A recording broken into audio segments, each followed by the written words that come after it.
How's it going, doggy people? Hope y'all are doing well. Today we're going to be working on getting your dog's food drive to increase when outside of the home. This is an issue that a lot of people experience, which is why they think that positive reinforcement in the form of food training doesn't work, or just positive reinforcement in general doesn't work because their dogs are too distracted or too fearful to take food at the time that they're training. So hopefully today we can troubleshoot some of those issues for you so you don't feel the need to go from positive to the negative spectrum of training. So if you're ready for that, then grab your dog, some treats, a clicker if you use one, and let's get started. So I got a great question today about what happens if my dog doesn't take treats while out on a walk, which is a very common issue that a lot of people experience. Now, the main reason why is, there's a couple reasons why. Either your dog is too excited to take treats, meaning the environment is too distracting and too stimulating for them, or they're too fearful in that moment, also stimulated but in the opposite end of the spectrum, from positive to negative. If your dog is too nervous to take treats, that's another sign the environment is too stimulating for them. And a third option would be that they are dead. So hopefully it's one of the other two options, okay? Food is always a primary reinforcer because without food, animals would die. So make sure that your animal is in a proper training environment so that way they have low enough distractions, they're not fearful. So say they're not at a dog park where they're going to be so distracted by other dogs that they don't want to take food. Make sure they're, don't start in a vet's office where they're the opposite. They're so nervous by all the sights and sounds and smells, they don't want to take food there either. Make sure that they're not full. Did they just eat? Are they free feeders? Which means that they eat all day long. That could be an issue. If you have a dog that eats all day long, then I suggest starting them on meal plans so they have certain feeding times that they eat. So that way you can control how hungry they are and you can work with that. So they start working for half of their meal. So say, you pick up their bowl, you give them their breakfast at 8 o'clock in the morning. And they before they even eat their breakfast, you take a quarter of that breakfast and you work with them on simple behaviors such as sit, hey, I walk away and you follow me, reward. You can use your clicker too if you use one. You walk away, they follow you, click and reward. They look at you, click and reward. You walk this way, they follow, click and reward. Ask for simple sit, click and reward. You want to practice them heeling, have your hand here and lure them in the heel position, do twirls and turns and twists and all that. And just kind of get their brain going and then they can have the rest of their breakfast. I'm not a big person on making a dog work for every single piece of food or reward that they get. I like to be eating in peace, and I know my pets probably do too. So I always just take a little bit of their food, have them work. Very simple. That would be an example of, if they eat their regular kibble, it'd be an example of like maybe a C level reward on a scale of like A, B, C. So say A would be a very high value reward, such as probably real meat, maybe some cheese. I'm always wary of things like that might upset the dog's stomach, but like real meat, boiled chicken, turkey, maybe some roasted beef, something that doesn't have a lot of high fat content in it, again, to upset the dog's stomach, or to make them overweight. So, just little pieces of real meat would be very likely an A+ reward for any dog. Maybe dehydrated treats or packaged pet treats, pepperoni or things like that might be like a B reward, or for some dogs an A+ reward, and then C would be the regular kibble or a milk bone. So you start at A and you work your way down through the levels to be able to fade out the treat. So if your dog is working perfectly fine for their C level, low level treats in the house, you build up that engagement with you. You build up the fact that they are, comfortable to work for that reward, which is their food. And then you can go outside and you're going to have to start with the A level reward, which is some boiled chicken, some real meat, some turkey, beef jerky, whatever it is. So say you get your dog to be able to follow you and do everything perfectly fine in the house. You want to keep practicing that. You want that behavior to be really common. You want your dog to really associate, hey, I can follow you in the house, no problem, because they're practicing the behaviors you want outside of the house. If you want them to do it, they have to practice it. So you go from inside the house, they can do it in every room, to a slightly more distracting area. Maybe your patio, your balcony, just outside the door. If you're in an apartment, just outside your door. If you have a big hallway with other doors down the hallway, try practicing out there. If you have a backyard, perfect. Take your dog out on a leash so you can control the distance that they go from you and just kind of walk around, because you're going to be practicing what you do on a walk in a more controlled environment. So you go outside in the backyard with your dog. You have your leash on, you have your treats, your A+ reward treats, and you just kind of go outside, just kind of walk around. and your dog, is just following you, and randomly you can mark and reward because your dog is staying close to you or in your general vicinity. So chances are you're able to get their attention in the backyard because they're used to being in the backyard. They've sniffed everything there is to sniff. They've seen everything there is to see. And you're able to use that really high value reward to keep their attention on you. Again, practicing what you want in the real world. You have to practice it in a controlled environment. So we're out in the backyard. We're walking around. Our dog just happens to be following us. Mark and reward. And if they take that reward, perfect. If they don't, then see about what in the environment could be distracting, or maybe you need to move a little bit in a different area, stay in a different area, or just stand outside the back door. If you don't have a fenced in area and say there's, wildlife, deer, rabbits running around, then maybe try to set up like a little blockade, use cardboard boxes or whatever you want to kind of block the outside view, but you're still outside. Your dog can hear these things, but they can't quite see them. So you can start, building up that focus on you. You're able to keep the food as still the primary reinforcer for your dog versus looking at the rabbit or chasing the rabbit or going after the deer or eating the deer poop or whatever. You're able to control that little scenario. And then you slowly take the boxes away or add more and more vision and allow your dog to, travel more and more in the area that they're able to focus on you with. But say it's just a regular, average old backyard, fenced in, you're just walking around, and every time your dog looks at you, you can mark and reward. And this will hopefully, over time, transfer to other areas because you've reinforced this behavior. You've made a point to reward it, so it increases this behavior. That's what positive reinforcement is.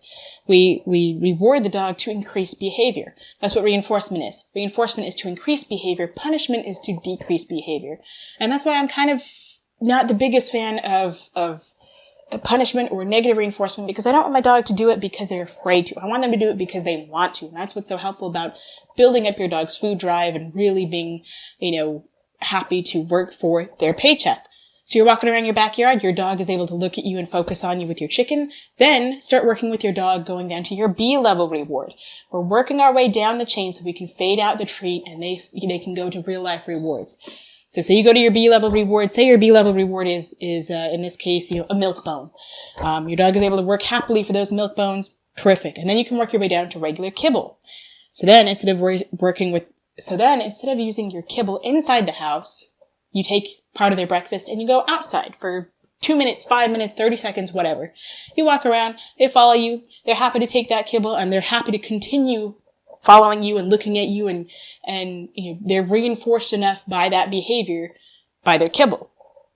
Then you can say, okay, now we can try going to the front yard. We've really got it down to the point that I'm rewarding enough with just a regular piece of kibble you get every day. So we really reinforce this behavior and then we can move on to like real life rewards and just sniffing and such like that.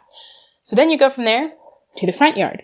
Now remember, don't work too quickly. If you go from one environment to another and you kind of hiccup or your dog, starts doing more poorly, then it just means that you work too fast and you just got to go back a few steps. This is something that takes time.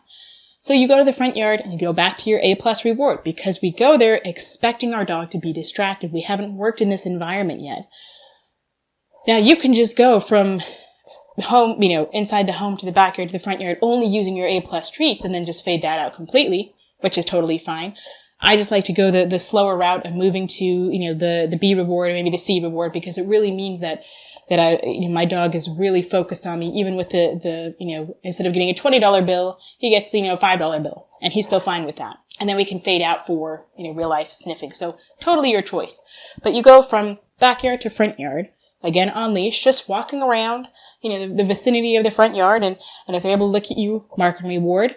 And if they look at you and you try to give them a treat and they're just, kind of looking away and they're not really interested in it, okay. We gotta check and see again, is there something in the environment that's maybe making them spooked?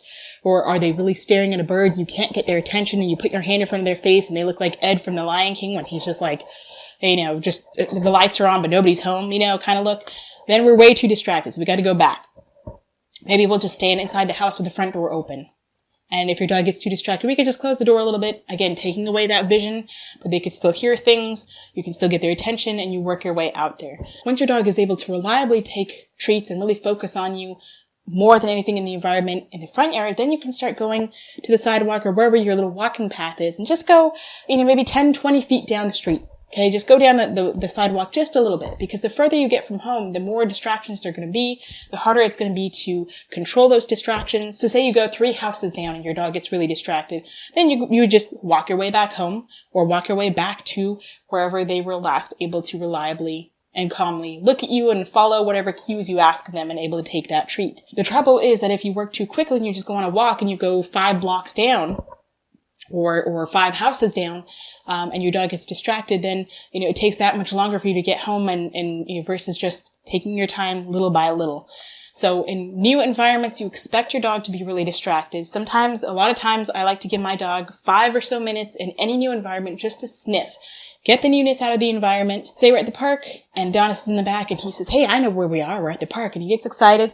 And I'll wait 5 or 10 minutes or so for him to realize, like, okay, we're not getting out right away. I'm just going to chill. Mom's just doing her thing, making TikTok videos in the driver's seat, whatever, just talking about random stuff, because that's what I do. He calms down, then we can get out, and then he can go out and he's in a different state of mind there.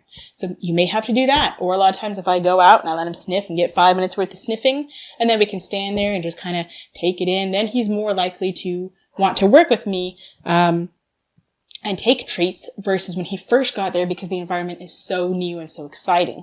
So you can kind of decide, how far you take your training. If you want your dog to get there and immediately listen to you, then you can certainly do that. But also keep in mind that, let your dog be a dog too. It's kind of the Prematch Principle. I let you be a dog and then you work with me and be a human, or think like a human for a bit. But in any new environment, have your A+ reward. And if your dog is still not able to take that, boiled chicken, cooked chicken, roast beef, whatever it is, pepperoni, the dog crack of the dog world, then, okay, your environment is too stimulating. Maybe your dog is too full, your dog is too nervous. So let's go back and maybe just inside the car. Let's kind of take some of those senses away, make it less noisy for them. Dogs have incredible sense of sight, sound, and smell. So if we're outside next to a busy intersection, that's really noisy. It's a lot to look at. It's a lot of smells. So maybe let's take some of that away and move away from that intersection a little bit more. Or let's go in the car and we'll just chill. And they can still hear it, but it's more muffled. And then we can reward them for looking at us that way. They can look at us in the car. They can, chill and be relaxed. Then we can open the window a little bit. Allow them to smell more. They can hear a little bit more. Maybe they can see more. Or you can block off your windows, or if you have tinted windows, then they can just see a little bit. And then we reward them for still looking at us that way. And that's the really slow route. And then you go from there to full window down, and then we're just outside the car. And we just sit there and chill, until they can really focus on us. And if they're still too distracted, back in the car, back to wherever they were, that they could focus on us. So building your dog's food drive really depends on the environment, and a lot of other things that you could be doing that I may not be aware of. Is your dog, do they have any kind of a health issue? Do they have bad teeth? Are they tired of the food that you're giving them? Is it just basic kibble and you expect them to work for basic kibble? Do you have them free feeding? Is somebody else sneaking them treats underneath the table? Do they get A+ treats all the time? That's a big thing. Not a lot of people give their dogs, everything they ever want, which is totally fine. I mean, that's me. I'm guilty of that. But at the same time, how do you go above that? You would have to give them like a fresh kill of a cow, I guess, in order for them to be excited about it. But so, think about it like that. Okay, what changes can you make to really increase your dog's drive? It doesn't mean you need to starve them by any means or feed them cardboard just so that anything above that tastes really good. My dog, again, he's on a raw diet, but he also still works for cooked chicken, he's allergic to chicken, but cooked turkey and all that. All sorts of other goodies, even though he still eats raw diet, any other meal he has, but he has his set meal times. You can also move after the food stage to just real life rewards. Walking forward, sniffing, saying hello to the neighbor, the mailman, the other dog, whatever. So there's a number of things that you can.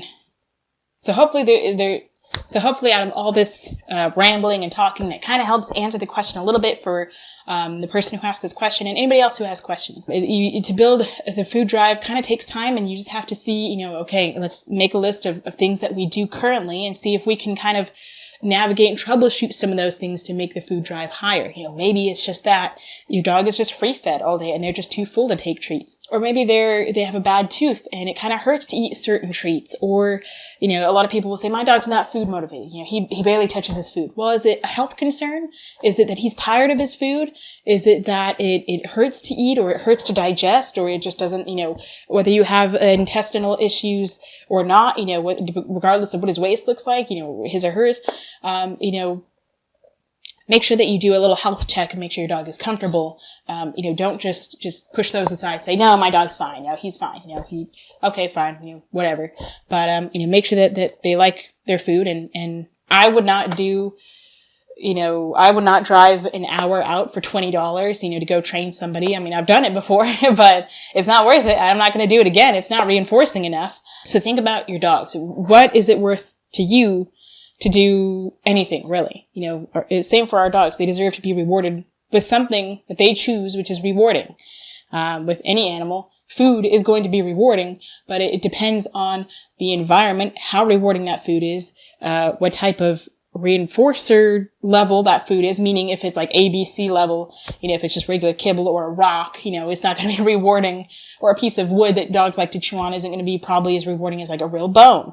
So there's, levels of reward that you can give your dog that are not just, milk bones, and it doesn't have to be expensive treats either. I mean, deli meat, pretty cheap. You can make little pieces. You can get a chicken, boil it. That's pretty cheap too. And you get a live chicken, you can freeze some of it. You can get a Kong, fill it with some peanut butter, freeze it, and then take that with you, and then let them kind of lick a couple licks on that frozen Kong as the reward, and then you can hold it again, and then let them lick it, and then that's pretty cheap too. So work with your dog, see if this helps, see if you can troubleshoot some of the issues that you may be doing at home, and if not, and you're the perfect pet parent, and they still just don't like, treats outside, and maybe it's just the environment, you're working too quickly. The think of the world as more of a dog. Everything to us, or to them compared to us is like much more, magnified, probably 10 times. The smelling and the vision and the movement and the hearing and all that, supersonic hearing and smelling and movement catches their eye. So keep that in mind whenever you're working with them to make it easier on them, which makes it easier on you. So I hope this video helps. I know I ramble a lot. I hope to have some more videos coming up. I think the next one will be about crate training your dog. So if you're excited to see that, then feel free to subscribe to watch more. I think only 2% of my viewers are subscribed, so feel free to do that if you want to. If you want to see more videos, I hope to be putting out a lot more videos in the future.